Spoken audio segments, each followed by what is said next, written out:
Slava lui Dumnezeu stă în ascunderea lucrurilor, iar slava împăraților stă în cercetarea lucrurilor. Proverbele 25, versetul 2.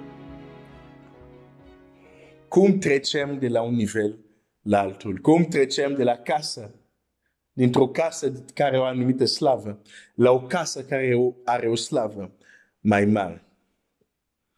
Ieri am zis, modul natural, modul normal, e să găsești un om care e la un alt nivel și învață de la omul acesta într-un drum în care mergeți împreună în relație de învățător și de ucenic.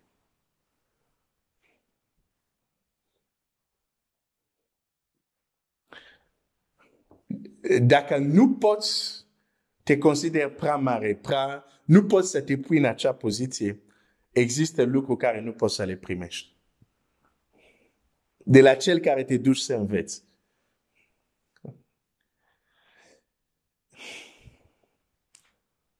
Nu pentru că Domnul Iisus e plin de putere, oricine poate să vină și să ia putere din el. Nu. Trebuie să vină cu o anumită atitudine. Tot așa, omul de la care, de exemplu, vrei să înveți, îți trebuie o anumită atitudine ca să fii în stare să primești.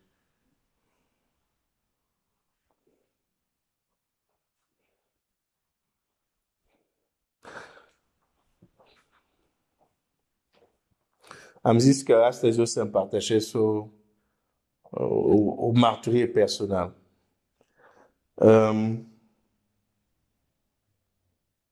Și împărtășesc asta ca să-ți arăt, pentru a ilustra deja acest adevăr și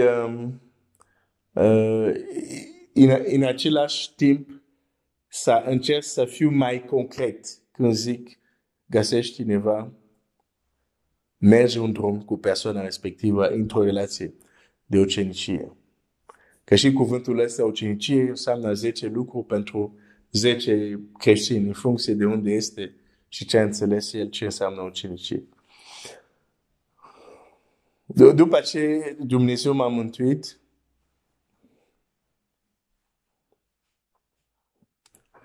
deja, de fapt, o să sar un lucru care poate apoi să revin. Dar după ce Domnul m-a mântuit și a avut milă de mine, la biserica unde mergeam, am avut această dorință de a face ceva pentru Domnul. Am zis, trebuie să fac ceva. Dar sunt un adolescent de 15 ani și de genul, ce pot să fac? Și odată când am auzit așa un anunț că cei care se caută unii care pot să vină o oră înainte și să pregătească sala, să facă curățenie, să șteargă praf, deci tot ce înseamnă curățenie, da? Și am zis, uite, asta pot să fac. Ce bine, mama mă punea să fac curățenie acasă, nu mă bucuram tot timpul, dar aici zic că o să fiu bucuros să fac asta. Bine, faceam și acasă. Așa că duminica de duminică veneam cel puțin o oră înainte și cu alții curățam sala, făceam curățenie în sala unde urma să fie aveam întâlnire. Și de ce? Pentru că închiriam, de fapt, un loc, ne mutasem într-un alt loc, am încheiat un loc și trebuia să fie făcut asta. Și aveam această dorință să slujesc, să cresc, această râvnă, această dragoste din tine.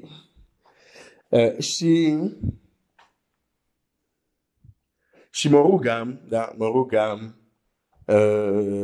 la biserică avem program de rugăciune, acasă din când în când mă rugam. Știam că era important, da?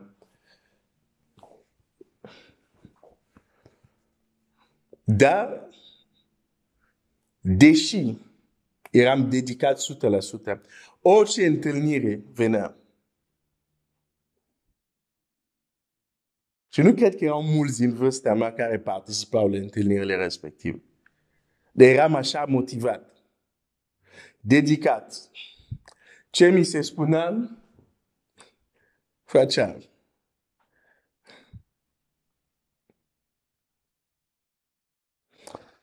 Și deși aveam toată această dedicare, există anumite lucruri care nu le-am experimentat. Până într-o zi s-a întâmplat ceva.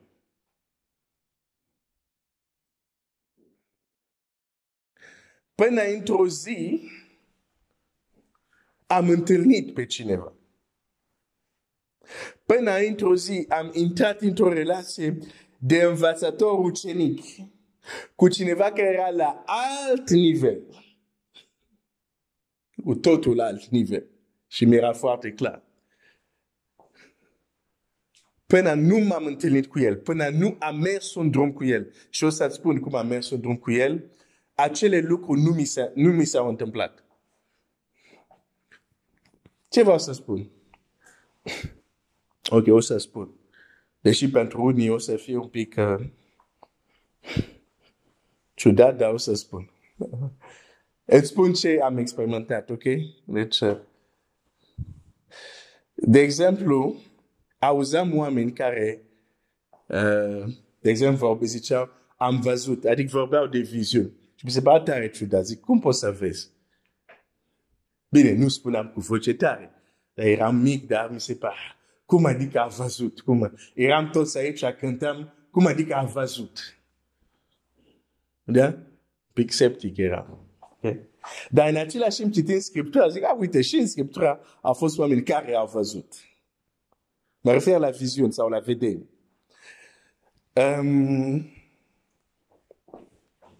După ce am avut un timp cu învățătorul meu, am început să văd. Unii dintre voi vă sperie. Deci Glenn a văzut și el? Uite, lui. Da, am văzut. Dar nu mulțumesc, nu am nevoie de un psiholog. Am văzut și sunt perfect sănătos. Da? Destul chiar de sănătos să nu spun ce am văzut,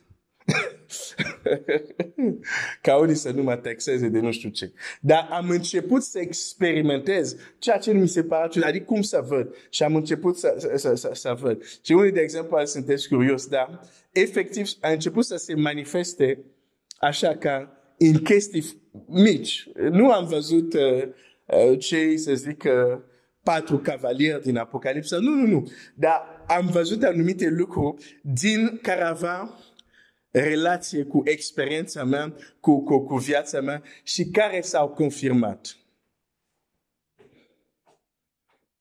Și uneori când, mai ales când vorbim de manifestările spirituale, uneori când se manifestă și nu ești obișnuit sau e prima dată, nu știi ce se întâmplă cu tine.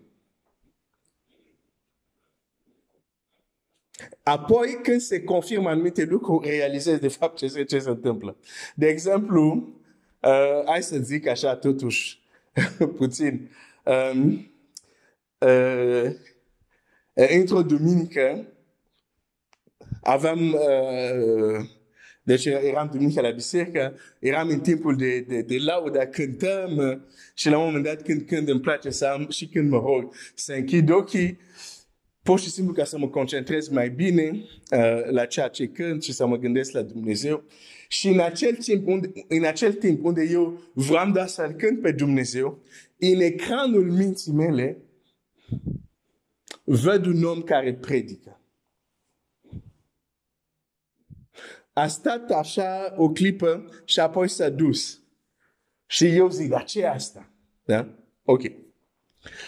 După câteva clipe, în duminica respectivă aveam un invitat care trebuia să predice, un predicator, deci un străin, care nu l-am mai văzut în viața mea. Și când am intrat am fost șocat, era exact omul care l-am văzut când mă rugam. Acum, unii dintre voi se spun, dar ce folos asta? Nu, folosul era că Dumnezeu a început să mă arate, uite ce se poate întâmpla. Folosul era că a început să se manifeste ceva. Și asta e doar un exemplu. Și s-a mai întâmplat momente unde vedeam un lucru și în același zi mai târziu, e exact ce am văzut. Tu crezi că ajungi ca Daniel, înțelept în vedenile și așa dintr-o zi pe alta, încep cu lucrurile mici. Ok. Dar lucrurile astea nu s-au întâmplat înainte. De ce au început să se întâmple la un moment? Pentru că după drumul care l-am parcurs cu acel învățător, am trecut la alt nivel.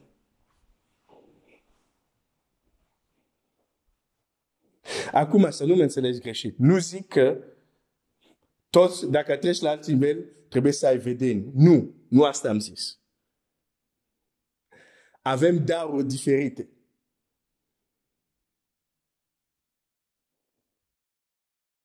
Da? Avem daruri diferite. Nu asta spun. Dar îți povestesc o experiență. Poate, dacă aș fi avut alt învățător, poate trecerea mea la alt nivel s-ar fi manifestat printr-o înțelegere mai adâncă a Scripturii. De exemplu, da? Deci să nu crezi că zic, dacă treci la alt nivel, trebuie neapărat să ai asta. Nu ar fi foarte neînțelept și nu corect din partea mea să spun așa. Dar ți-am zis, este o experiență personală.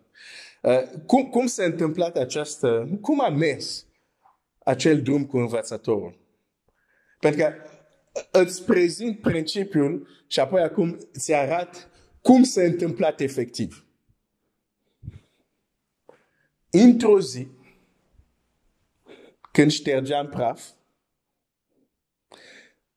e un frate, acum e pastor, dar atunci era un prezbiter, un responsabil, unul din cei mai, să zic, de seamă a bisericii, după pastor, ca să zic așa, s-a uitat la mine, cum ștergeam praf, și m-a chemat. Ce Glenn, vino.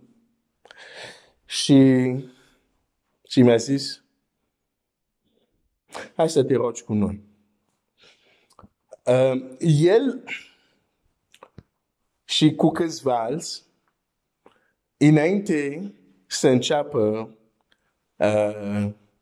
să zic, serviciul sau biserica sau program, cum vrei să-l numești, cel puțin o oră înainte, se rugau cel puțin o oră înainte să înceapă.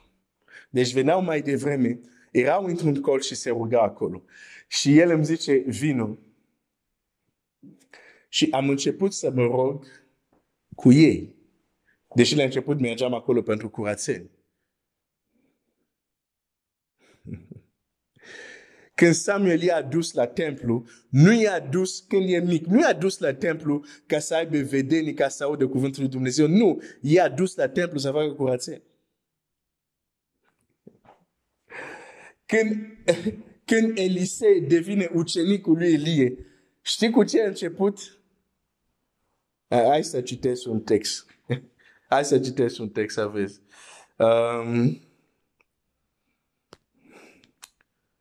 Hai să-l găsesc și să citesc, scuze.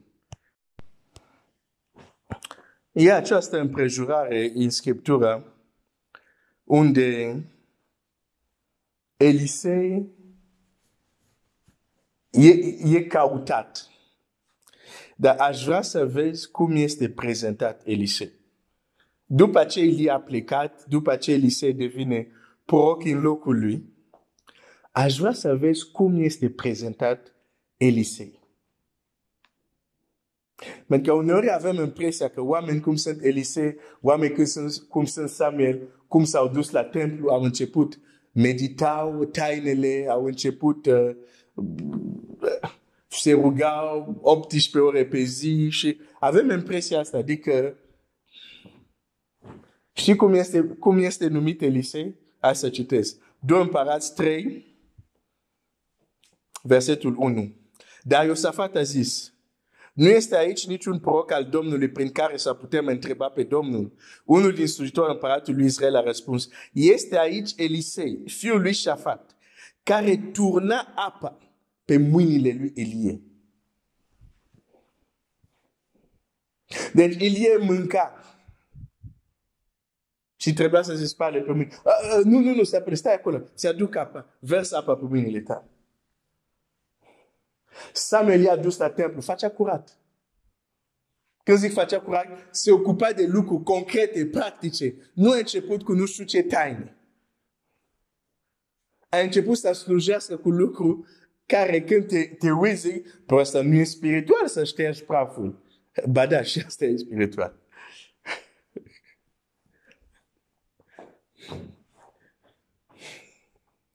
Deci, am mers la biserică a ștergi praf, dar un frate s-a uitat la mine și Dumnezeu i-a arătat altceva. Și m-a chemat, zic, ok, roagă-te cu noi. Și am început și eu acum, duminică de duminică, să mă duc și să mă rog cu ei. Făceam exact ce făceau ei. Învățam de la ei cum se rugau, deci lucruri care poate nu le vedeam în programul bisericii și eram cu ei. Am mers un drum cu el. Și am început să se întâmple lucrurile care la început nu le înțelegeam.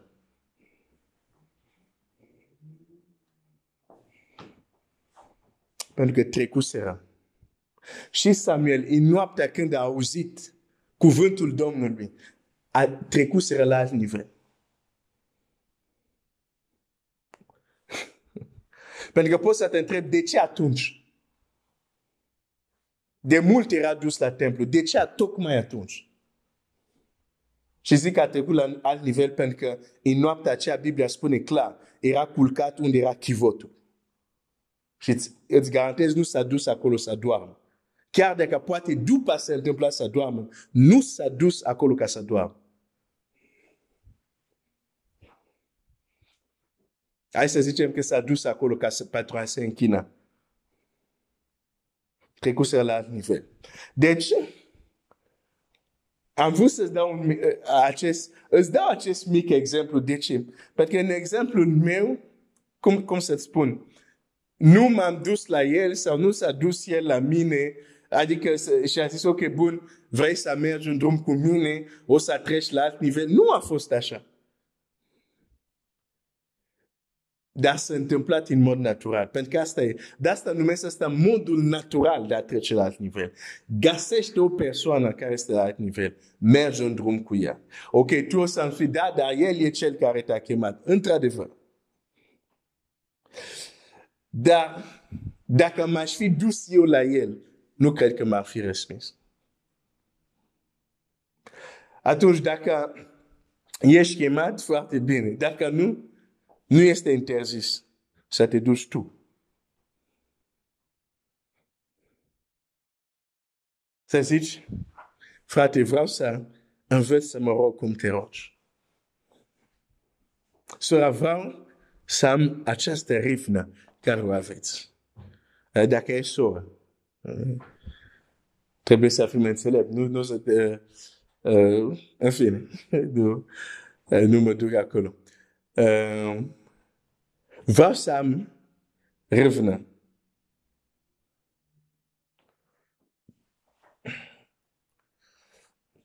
Bine, am învățat și de, cum să spun,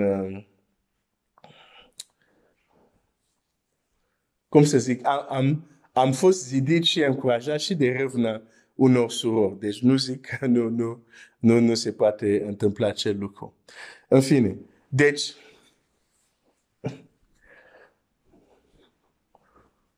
o persoană e modul cel mai natural. De exemplu, în cazul meu am avut altele. Dar în această împrejurare, asta a fost chiar la începutul. Și acum când mă uit în trecut, realizez mai bine ce s-a întâmplat. Am mers un drum cu el și chiar fără să-mi dau seama, am trecut la alt nivel. Pentru că am mers un drum, am mers cu o activitate, am mers cu o acțiune pentru împărație, având în mine un om la un alt nivel și în mintea mea era clar că el e la alt nivel. Și nu mă duceam acolo, am și eu niște sugestii. Nu. Mă duceam acolo să învăț. Taceam din gura și mă uitam și ascultam și învățam.